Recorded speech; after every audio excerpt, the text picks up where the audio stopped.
Որտեղ մենք անդադ խոսում ենք բարեկեցություններից, սոցիալական վճարներից եւ այլն,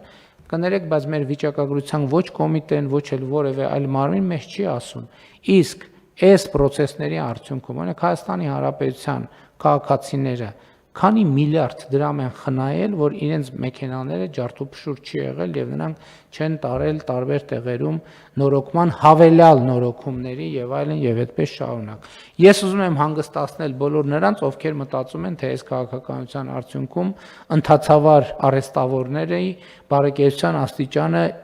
պակասել է, ոչ չի պակասել, որովհետև այդ ընթացքում մեքենաների թիվը այնքան է ավելացել,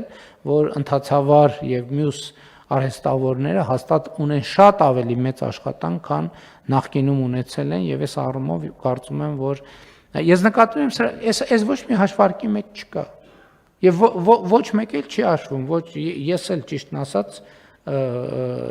որ մեքենա է վարում եւ անձնական օգտագործման մեքենա ունեի, չի կարող հիշել, թե նախորդող շրջանում ես ինչքան եմ ծախսել